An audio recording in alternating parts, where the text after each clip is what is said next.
Lo que va a tratar la presentación de hoy es una de las cosas esenciales de la ley 21.719, que ya sabemos no es una nueva ley de protección de datos personales, sino que viene a modificar, si bien de forma sustancial, pero modificar al final del día la ley 19.628. Por lo tanto, es importante tener presente que la ley vigente sigue siendo la ley 19.628, ¿no? No hay una nueva ley que derogue esta que ya está vigente. Entonces, ¿por qué es importante partir por los principios del tratamiento? Podemos señalar que, claro, son principios y quizás no nos puede afectar tanto en el día a día nuestras operaciones, pero la verdad es que es la columna vertebral de todas las acciones que nosotros y todos los tratamientos que nosotros efectuemos respecto de los datos personales, y ahora vamos a ver por qué.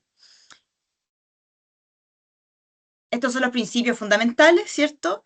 Y vamos a comenzar en el orden que lo dice nuestra legislación, y que es el principio de licitud y lealtad, ¿ya? ¿Qué significa que los datos deben ser tratados de forma lícita y leal? Y que además el responsable debe ser capaz de acreditar esta licitud. Y para ejemplificar esto, vamos a contar la historia de una joven mujer que pide comida a través de una aplicación. Aquí le pusimos comida ya. Y vamos a ver cómo de forma práctica, ¿cierto?, esta aplicación acierta o no acierta en el tratamiento de estos datos. Entonces, imaginemos a María, que se registra en esta aplicación de delivery, ¿cierto?, de comida a domicilio, y para crear su cuenta, la aplicación le pide el nombre, la dirección de entrega, el número de teléfono y, por supuesto, los datos de pago.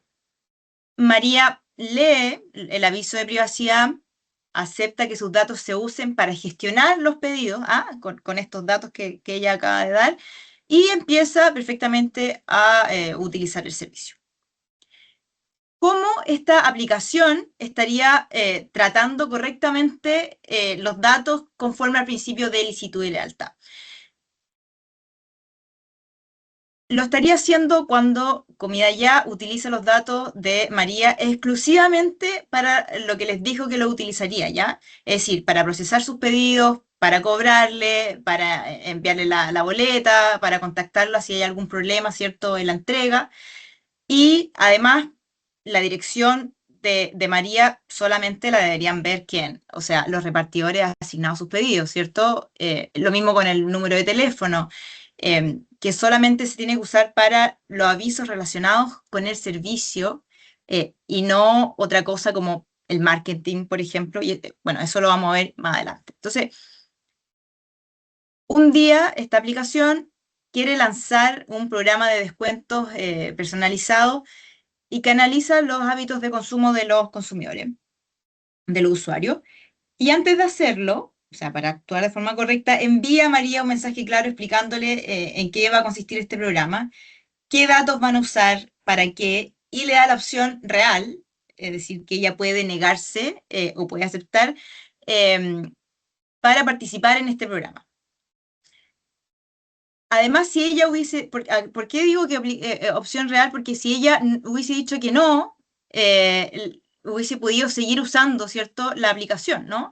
Y hubiese seguido funcionando perfectamente igual, sin ningún tipo de penalización o etcétera, sin ninguna percance. Entonces, en este escenario, Comida Ya cumple con el principio porque en rigor hace exactamente lo que informó de forma previa a tratar estos datos personales, cumple exactamente con lo que dijo que ella iba a hacer. No le oculta nada y además le da control, ¿cierto?, sobre las decisiones que le afectan. Perfecto, aquí están los bonitos. Quedó bonito aquí la presentación. En esta historia, ¿cierto?, que estamos contando, para ilustrar los principios, nos vamos entonces ahora al principio de finalidad. ¿Y qué significa el principio de finalidad? Bueno, que los datos deben ser recolectados con fines específicos, explícitos, ilícitos. Y además el tratamiento debe limitarse al cumplimiento de estos fines. Y quizás puede sonar medio etéreo, un poco abstracto, o sea, ¿cómo yo aplico esto? ¿Cierto? O sea, tiene que ser lícitos, tienes que ser específico, pero ¿respecto de qué o cómo? Bueno, en primer lugar, no se pueden tratar con fines distintos a lo informado, ¿cierto? Al momento de la recolección. Bueno, hay algunas excepciones que la vamos a ver en los próximos módulos, como los fines compatibles o si hay una relación contractual que lo justifique, si hay un nuevo consentimiento o incluso si hay una disposición legal. Pero para efectos de lo que estamos hablando ahora, quédense con lo que le acabo de mencionar. O sea, no se puede tratar con fines distintos a lo informado al momento de la recolección. Entonces, siguiendo el ejemplo de María con el caso de Comida Ya, recordemos que cuando se registró, esta aplicación le informó que sus datos se recogerían para tres finalidades muy concretas. Uno, ¿cierto? Gestionar y entregar sus pedidos. Dos, procesar los cobros.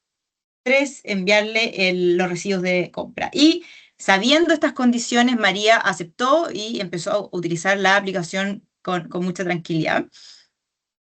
Pero imaginemos ahora un escenario diferente. O sea, esta aplicación ha acumulado ya un año de historial de pedidos de María, con todas las variables que eso significa, ¿no? O sea, qué come, a qué hora, con qué frecuencia, cuánto gasta, la dirección, cuánto pide para una persona, tres personas, en fin, hay muchos datos que puede recolectar la aplicación. Entonces, un día el departamento comercial o de marketing, quien corresponde, tiene una idea que es muy buena por los demás, pero se tiene que hacer de forma correcta. Tiene la idea de vender estos perfiles de consumo a empresas de investigación de mercado y razona, dice, bueno, al final los datos ya los tenemos, el consentimiento ya lo tenemos. Y no informa a María. Y empaqueta su perfil de consumo y junto al de cientos o de miles de usuarios más, lo vende a esta consultora, pongámosle Market Research Inc., que trabaja para justamente cadenas de restaurantes y empresas de alimentación. Entonces, la consultora utiliza estos datos para recibir dónde abrir los nuevos locales y en fin. Pero, ¿cuál es el error acá? María nunca supo que sus datos se iban a usar para esto. O sea, ella dio sus datos para que le trajeran una hamburguesa a la casa y no para alimentar estudios de mercado del comportamiento de las personas, ¿no? Entonces, la finalidad real del tratamiento, o sea, lo que está pasando en la práctica, ¿cuál es? O sea, aquí la finalidad es investigación de mercado, venta de perfiles, ¿cierto? Que no tiene nada que ver con la finalidad que declaró, ¿cierto?, el responsable al momento de gestionar el consentimiento, que era la gestión de pedidos, el cobro y el recibo. ¿Ya? ¿Y por qué es esencialmente grave esta conducta? Porque no se puede, bueno, en primer lugar, no se puede amparar en ninguna de las excepciones que permitirían el cambio de finalidad, ¿no? O sea, la investigación de mercado no es un fin compatible con la entrega de la comida al domicilio. Claramente no hay una obligación legal que lo exija, tampoco hay una relación contractual con María que justifique esto, ¿no? Y desde luego la aplicación no ha pedido un nuevo consentimiento. Entonces hay un evidente desvío de la finalidad. ¿Y cuáles pueden ser las consecuencias de esto? Esto no es menor. El nuevo marco legal puede calificar el tratamiento de datos personales con fines distintos a lo informados como una infracción grave, incluso gravísima, y con multas que ya sabemos pueden llegar hasta las 20.000 UTM. Así que es algo muy relevante a tener en cuenta. Ya sabemos que es un aspecto que está en el día a día de nuestras operaciones comerciales. Continuando entonces con estos principios, nos vamos al tercer principio, que es el de proporcionalidad. ¿Qué significa esto? Que los datos que los datos que se traten deben limitarse estrictamente a aquellos que resulten necesarios. Así lo dice la ley explícitamente, necesarios, adecuados, y pertinentes en relación a los fines del tratamiento, ¿ya? Y además, solo se tienen que conservar por el periodo necesario para cumplir estos fines, ¿no? Debiendo ser luego suprimidos o anonimizados. Por lo tanto, siguiendo con esta historia de esta chica que pide comida por esta aplicación, digamos que un día María quisiera pedir una pizza. Siempre pide hamburguesa y quiere pedir una pizza por primera vez en esta aplicación. Entonces la abre, la descarga, crea la cuenta y aparece un formulario de registro. Lo que esta aplicación le pida en este formulario y lo que haga después con estos datos es justamente lo que queremos explicar con este principio, ¿ya? Porque imaginemos que en el formulario, comida ya, antes de dejar a María pedir su pizza, le solicita llenar campos como el nombre completo, el root, el estado civil, la profesión, fotografía de perfil, una geolocalización permanente, porque es necesario que la aplicación tenga acceso a los datos de María 24/7, ¿no? ¿Por qué es necesario saber la profesión o el estado civil de María si quiere solamente pedir una pizza? ¿Ya? Entonces ella se pregunta cuál es la necesidad y la respuesta es muy sencilla, no se necesita, ¿ya? No es necesario todos estos datos.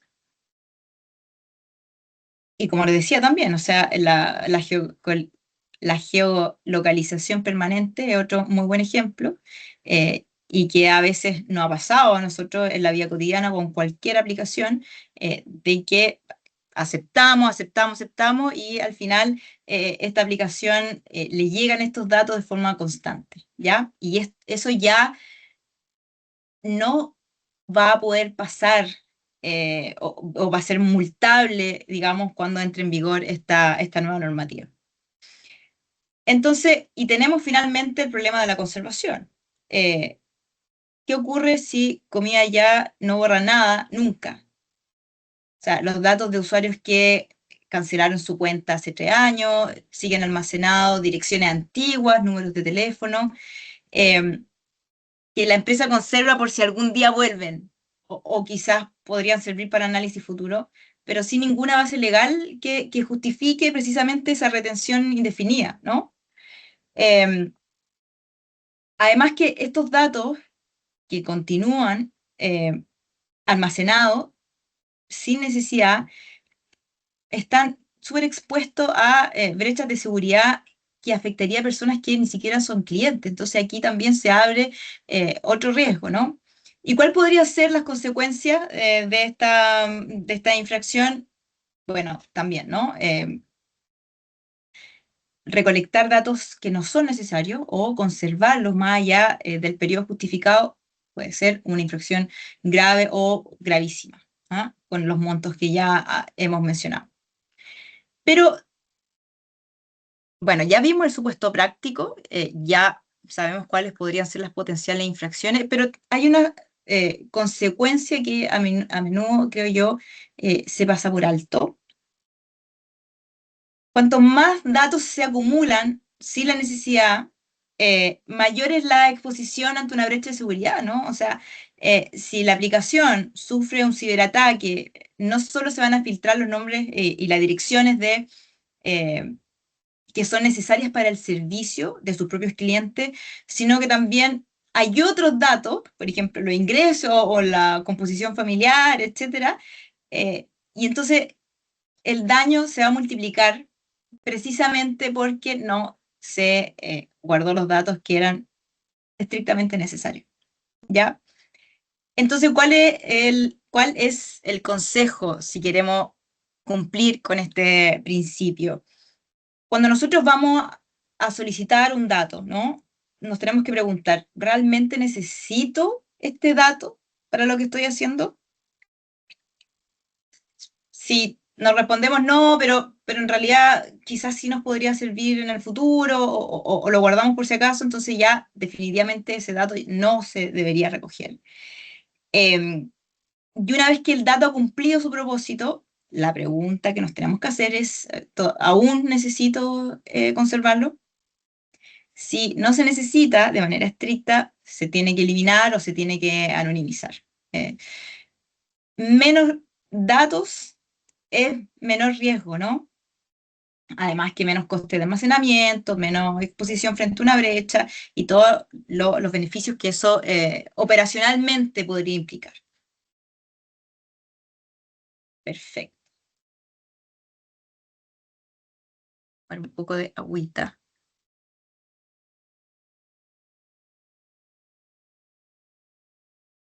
El principio de calidad.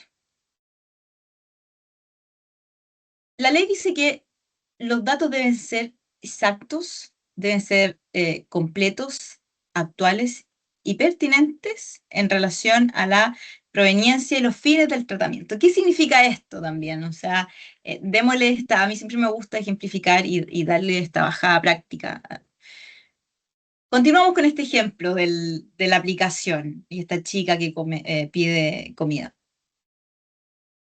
Eh, Imaginemos que Comida Ya no se preocupa por la calidad de los datos. O sea, María se cambió de casa hace 8 meses, pero la aplicación no le ofreció ningún mecanismo ágil, digamos, expedito para actualizar la dirección. El formulario de cambio de datos está enterrado en el submenú de un submenú que nunca se encontró.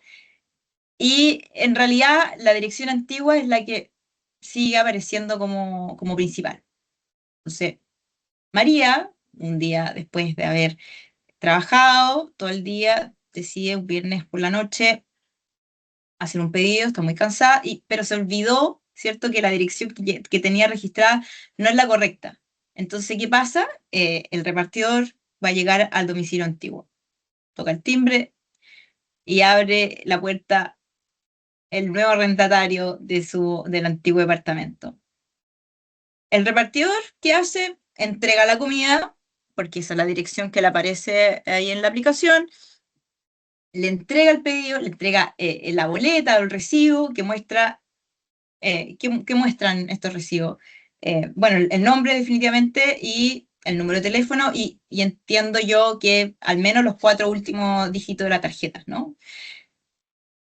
Lo que ocurrió acá es muy grave, porque un desconocido acaba de recibir datos personales de María. ¿Y por qué pasó esto? Porque Comida Ya no verificó que la dirección seguía siendo la correcta. ¿Ya? Esto fue súper evitable y aquí es una infracción súper grave.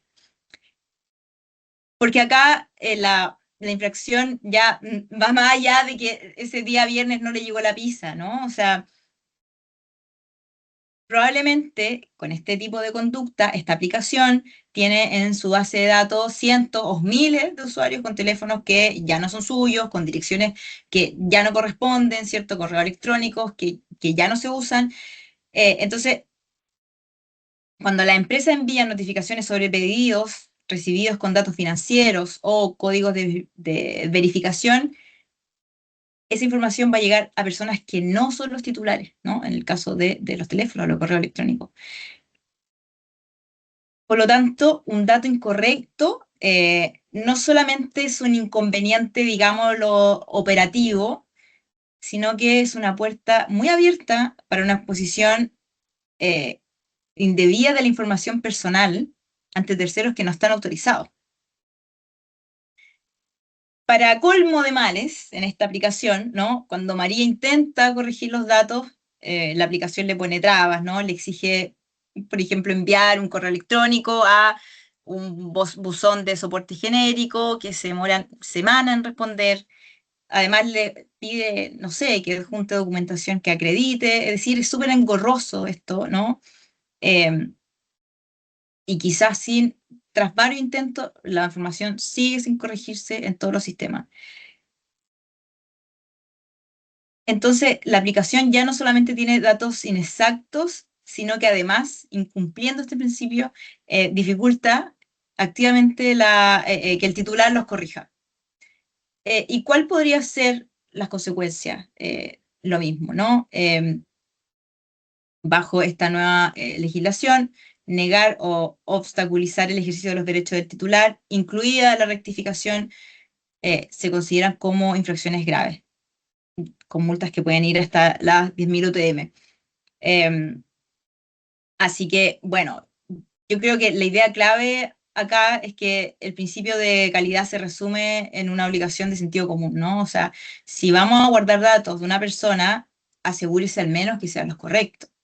Y cuando dejen de serlo, corríjalo.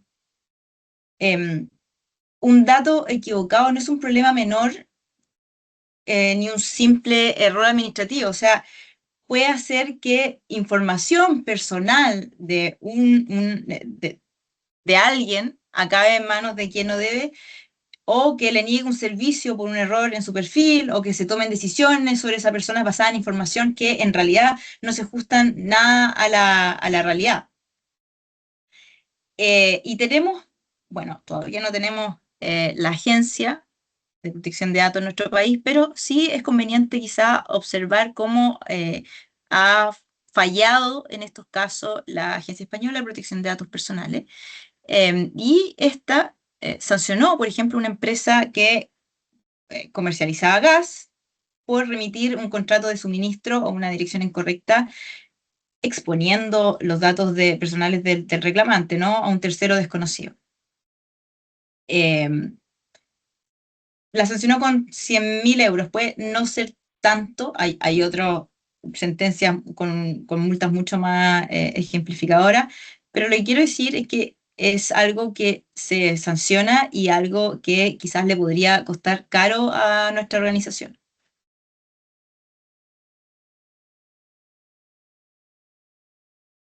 El principio de responsabilidad o accountability.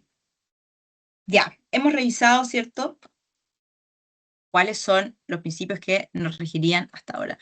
Pero una de las novedades que trae esta ley es el principio de responsabilidad o accountability. Y a mi juicio es la columna vertebral de todas estas nuevas obligaciones, ¿no? Siguiendo con el ejemplo, hasta ahora hemos visto que Comida Ya debe tratar los datos de María de forma lícita, de forma leal, con una finalidad definida, recogiendo solamente lo necesario, manteniéndolos exactos. Pero claro, ¿qué ocurre? ¿Por qué creo yo que es el principio de responsabilidad es la columna vertebral? Porque ya no basta con cumplir, sino que hay que poder demostrarlo, ¿ya? Y aquí es donde entra en juego la responsabilidad proactiva. Entonces, imaginemos que un día esta chica, eh, no, vamos a poner otro ejemplo para ilustrar bien este principio. Ya, imaginémonos que un día la Agencia de Protección de Datos recibe reclamaciones de muchos usuarios de Comida Ya y, bueno, decide abrir una investigación. Entonces, un día un inspector se presenta ante esta empresa y le dice, a ver, usted demuéstreme que cumple con la normativa de protección de datos. Y lo que va a ocurrir a partir de ese momento depende enteramente de cómo Comida Ya ha hecho antes el tratamiento de estos datos personales. Una buena gestión hubiese sido si Comida Ya no esperó que nadie le preguntase y desde el primer día que hizo, se organizó para que cada decisión relacionada con los datos personales deje un rastro verificable, eso es clave. Entonces, esta aplicación tiene ya un registro de actividad del tratamiento actualizado, en donde figuran todos los tratamientos que realiza, qué datos recoge, para qué, eh, cuál es la base legal, a quién los comunica, durante cuánto tiempo se van a conservar, qué medidas de seguridad aplica. Y cuando incorporó un nuevo proveedor de pasarela de pago, por ejemplo, en este caso, actualizó también el registro, pero en el mismo mes. O sea, súper disciplinado con el cumplimiento. Por ejemplo, antes de lanzar un programa de pedidos recurrentes que analiza los hábitos de los usuarios, elaboró una evaluación de impacto, lo documentó, identificó los riesgos para la privacidad de los usuarios, identificó si el tratamiento era proporcional o no, adoptó medidas concretas también para mitigar ese riesgo. Y este documento, en donde consta esta evaluación de impacto, está archivado, está fechado y está firmado por el responsable del proyecto. ¿Ya? También tienen todos los contratos con sus proveedores tecnológicos y todos estos contratos incluyen cláusulas o se redacta un acuerdo de encargo al tratamiento y que detalla en forma específica los datos que van a tratar, ¿no? La finalidad, las medidas de seguridad que deben aplicar estos proveedores, qué ocurre con los datos cuando se termina la relación, y los contratos están debidamente firmados y están accesibles para el fiscalizador.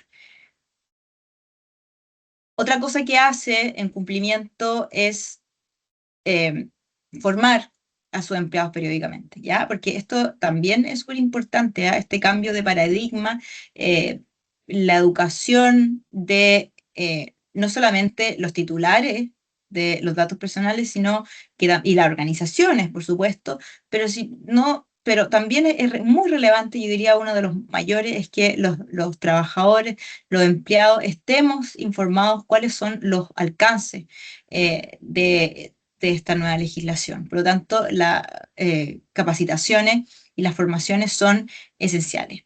Entonces, no solamente los forma, los capacita esta empresa, sino que también guarda un registro de todas las sesiones. Eh, Guarda registro de los contenidos que se impartieron, en qué fecha. Guarda registro también cuando María ejerció un derecho de rectificación para corregir que su nombre estaba mal escrito. También hay un registro de esta solicitud. Eh, Hay un registro de la fecha de recepción, la fecha de respuesta, si hubo una corrección, ¿no? Eh, por lo tanto, si este inspector ficticio pregunta cómo se gestionan las solicitudes de los derechos, bueno, esta aplicación puede demostrar con un historial muy completo.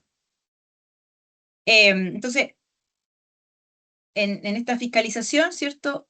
La agencia le pide que muestre su cumplimiento y Comida ya muy bien asesorado, ya realizó toda esta gestión, entonces abre un archivador físico, digital, una plataforma, lo que sea, en el fondo que pueda acreditar el cumplimiento y presenta cada documento, cada registro, cada decisión documentada, porque de nuevo, o sea, no solamente nos basta con cumplir, sino que también es muy relevante demostrar que hemos cumplido.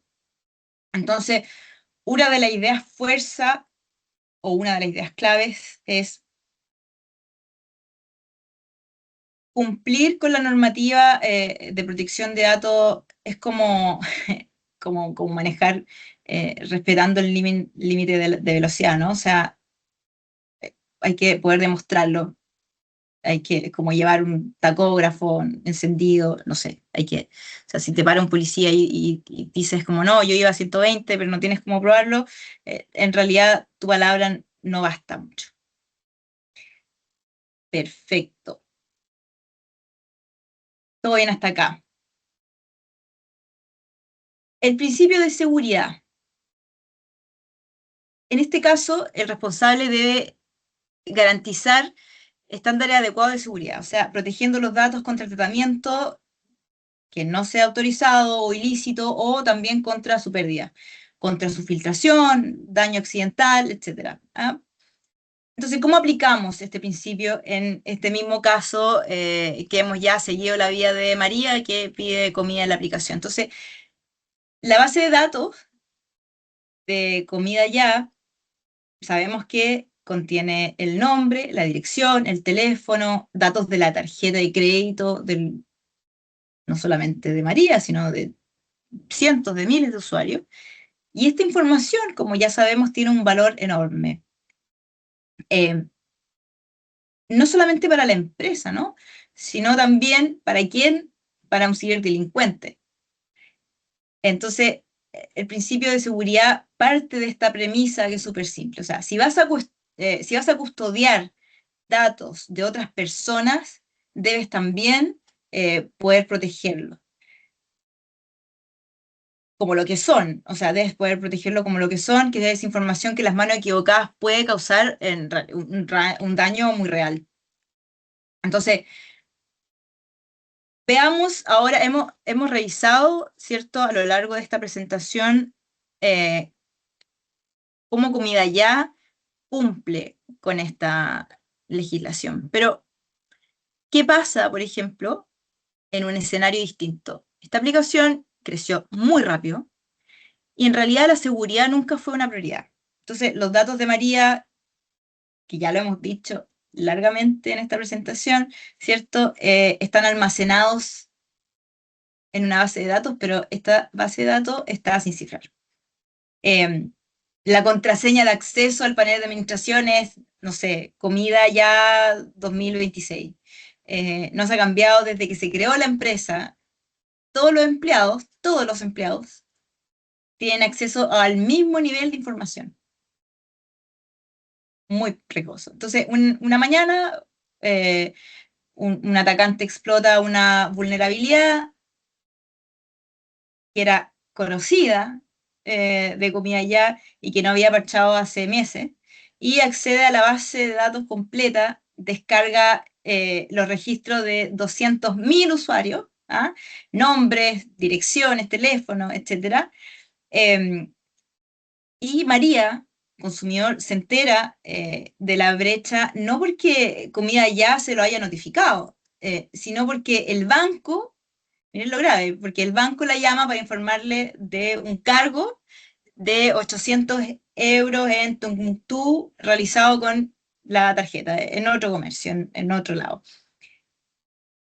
Entonces, claro, cuando la agencia va a investigar este incidente, recordemos que hay obligaciones de reporte, que eso lo vamos a ver en otras sesiones, cómo se debe hacer, etcétera. Pero cuando la agencia va a investigar este incidente, descubre que Comida Ya tenía todas estas brechas de seguridad, o sea, no tenía cifrado en su base de datos, no había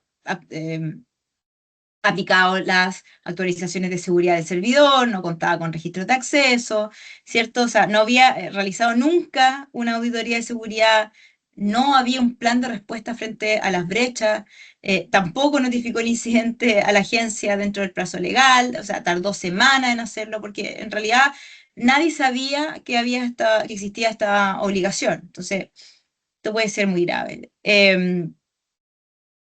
Siguiendo el ejemplo de algunas sanciones que ha impuesto la Agencia Española de Protección de Datos Personales, eh, se multó el año 2023 a la empresa Endesa Energía por 6.100 millones de euros por un acceso no autorizado a los sistemas comerciales. Es uno de los casos más ilustrativos, creo yo. Por supuesto, hay muchos más.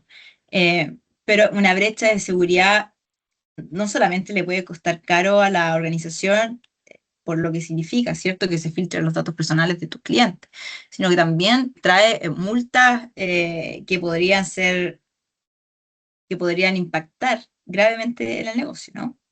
Entonces acá una de las ideas claves que quiero transmitir es que si alguien, si un usuario, ¿cierto?, si el titular de los datos personales te confía sus datos, o sea, te confía las llaves de su casa, tú no las dejas colgadas en la puerta tuya en la calle, ¿no? O sea, los datos personales son algo que las personas confían en la empresa. Esa empresa tiene la obligación de protegerlos, o sea, con el mismo celo con el que protegerían cualquier activo propio de gran valor, porque claro, es un activo también, ¿no? Ahora, la normativa no exige que estos sistemas sean invulnerables, o sea, eso yo no soy informática, no soy experta, pero yo entendería que no existe un sistema que sea absolutamente invulnerable, pero sí te exige esta regulación que se haya hecho todo lo razonablemente posible para evitar que alguien entre y que tenga un plan para actuar si alguien consigue hacerlo, ¿ya? Entonces aquí lo que la agencia sanciona no es que te ataquen, sino que tú te hayas preparado para ello. Perfecto. El penúltimo, no, acá me pasé.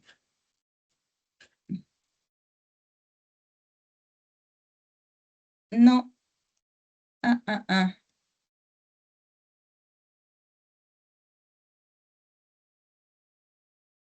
Oh,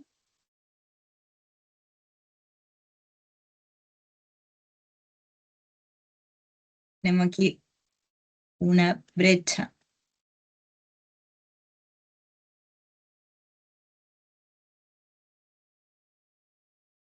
Perfecto.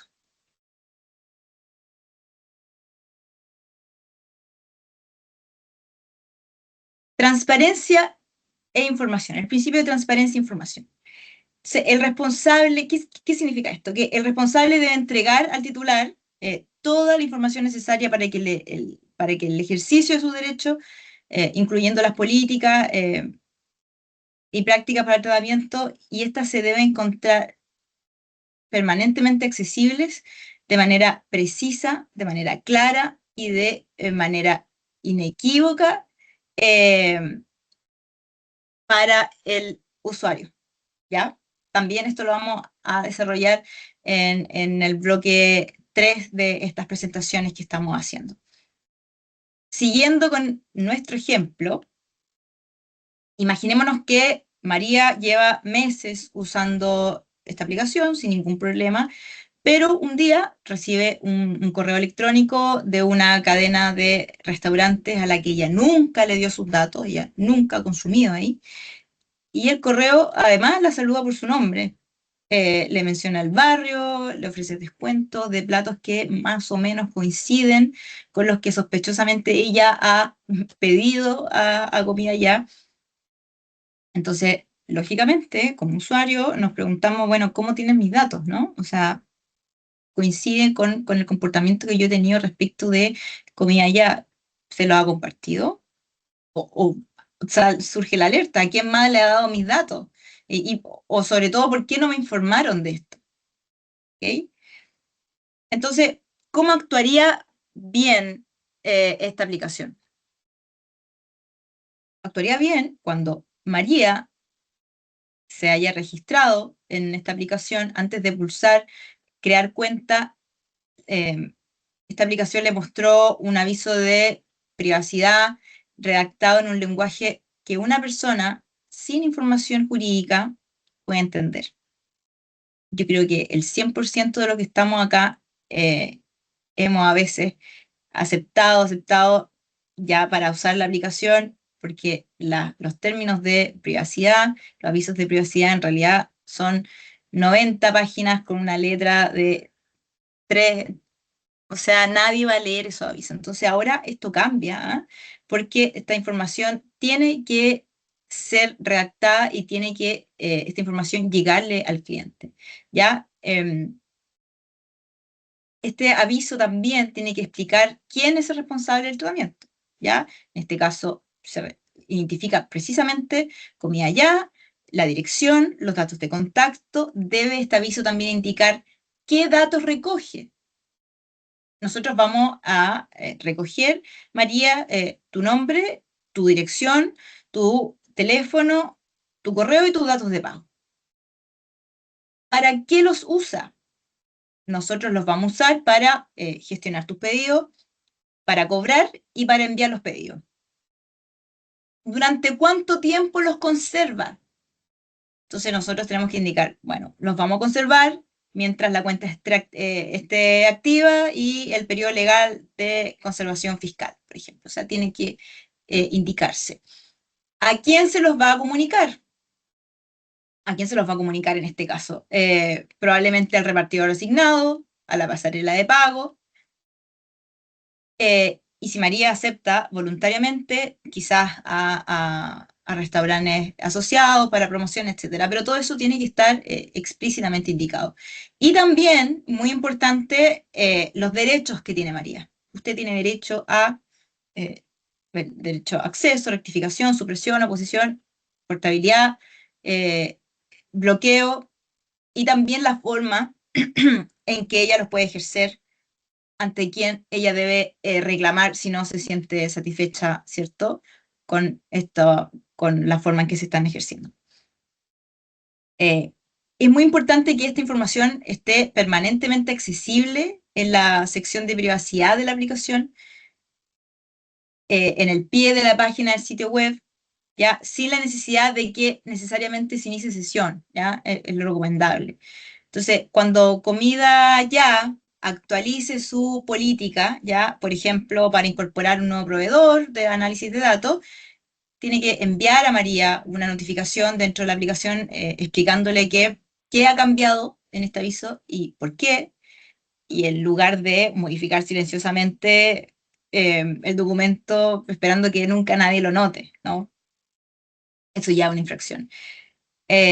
Y cuando María quiere ejercer un derecho, la aplicación le debe mostrar un formulario accesible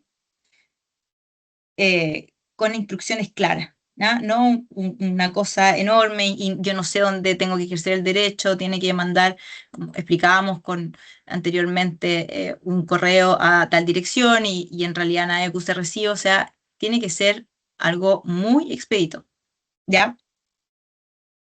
Entonces, en ese caso, estaría esta aplicación cumpliendo con este principio. Entonces, aquí una de las ideas claves es que esta regla va más allá de solamente tener un documento legal publicado, ¿no? O sea, le pido al abogado que lo redacte, redacte, el abogado estuvo una semana durmiendo 3 horas diarias, redactando una cosa que quedó maravilloso, legalmente quedó súper bien hecho, pero en realidad no cumple con el fin, con el principio, ¿cierto?, de esta ley, ¿no? O sea, no basta con informar, hay que informar de forma tal que la persona realmente pueda entender, ¿ya? Eso es muy importante. Siguiendo con los ejemplos de la Agencia de Protección de Datos, por ejemplo, BBVA se sancionó con 2 millones de euros por deficiencia en el formulario de recogida de los datos y por deficiencia en la información que se les facilitaba a los clientes sobre el tratamiento. ¿Ok? También CaixaBank, una sanción de 2 millones de euros, porque consideró que la Agencia Española de Protección de Datos, que la entidad no cumplió con el principio de transparencia e información.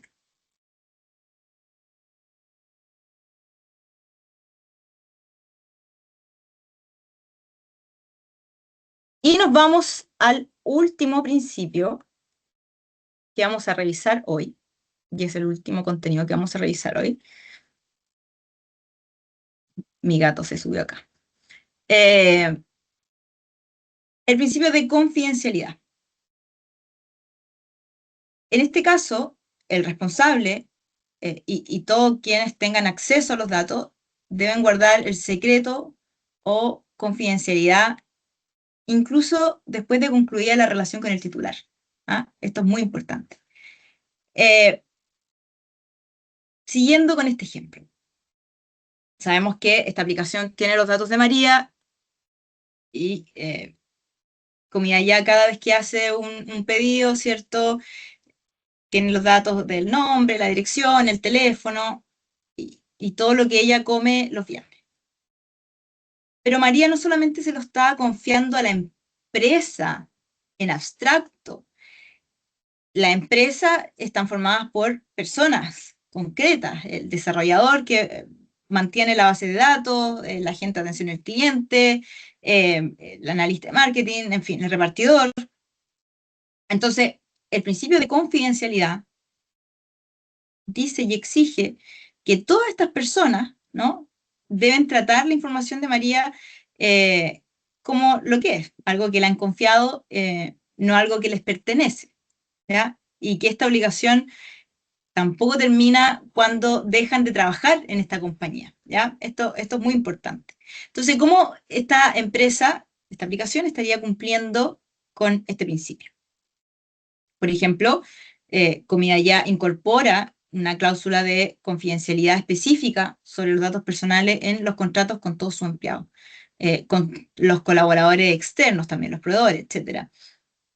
Pero esta cláusula no, a mi juicio, no debe ser genérica, ¿no? O sea, debe describir claramente el tipo de información que el tipo de información es confidencial, va a prohibir su uso para cualquier fin ajeno al trabajo y va a establecer que la obligación va a pervivir tras la finalización de la relación laboral o contractual, sin un límite temporal, diría yo.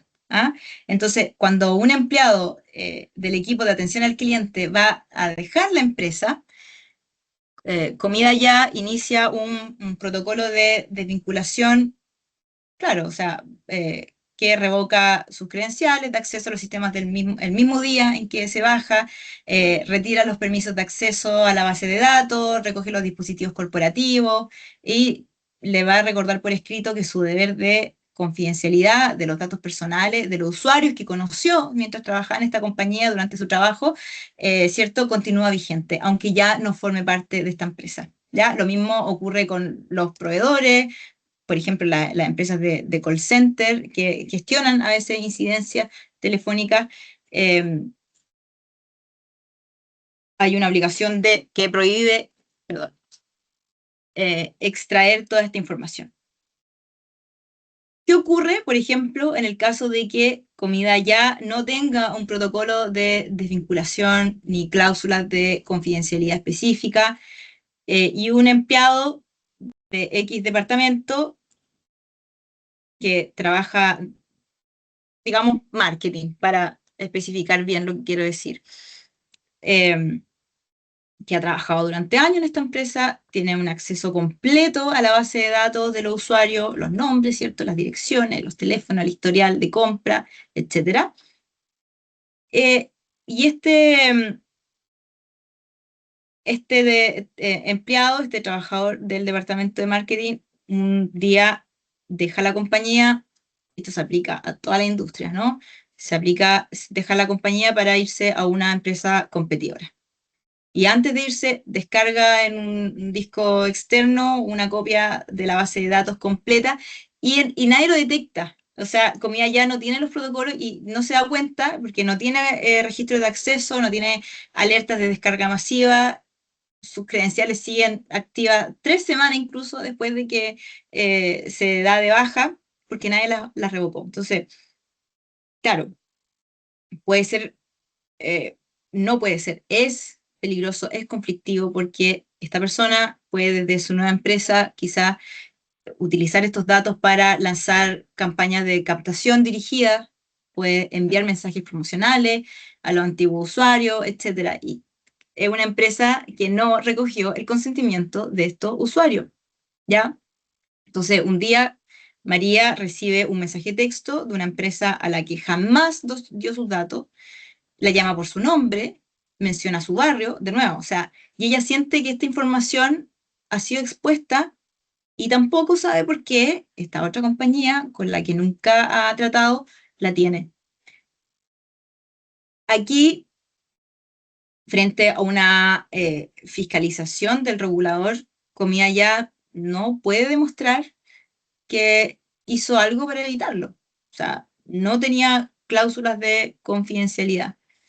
Las cosas pasan, pero hay que poder evitarlo y demostrarlo, ¿no? O sea, en este caso no había cláusulas de confidencialidad, no se revocaron los accesos a tiempo, no se monitorizó las descargas, no se formó a los empleados, ¿no? Eh, entonces, claro, este trabajador incumplió con su obligación de confidencialidad, pero la empresa también incumplió su obligación de garantizar de que esta confidencialidad se respete.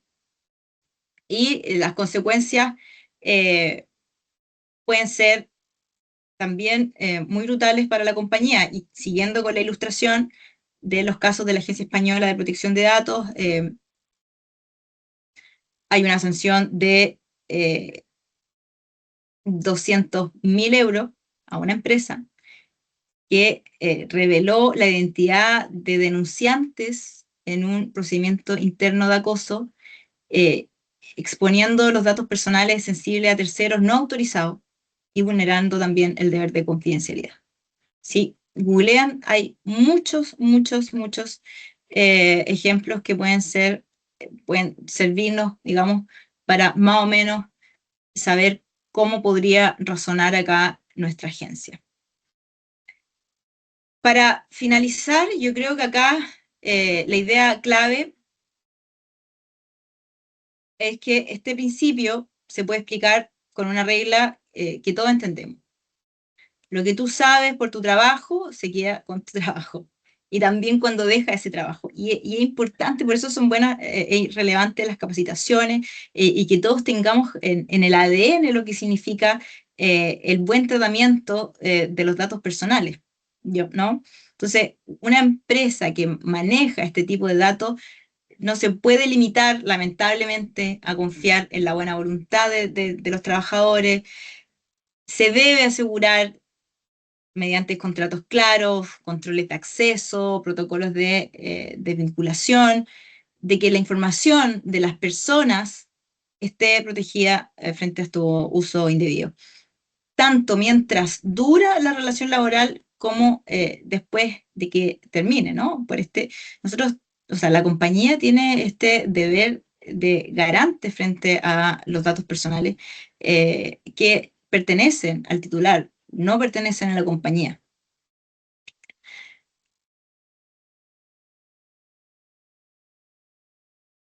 Esto lo vamos a revisar, yo creo que por el tiempo ya no alcanzamos, nos pasamos un poco, pero esto lo vamos a revisar en la siguiente sesión, así quedan todos muy cordialmente invitados. Si hay algunas preguntas, las podemos revisar ahora, o si no, también felices nosotros de reunirnos y resolver todas las dudas que tengan. Sí, muchas gracias, Rachel, por tu exposición.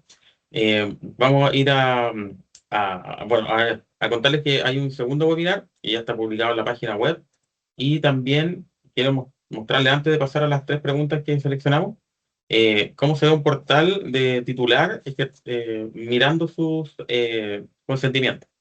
Entonces, acá está compartiendo. Acá ustedes pueden ver que este portal tiene una identificación.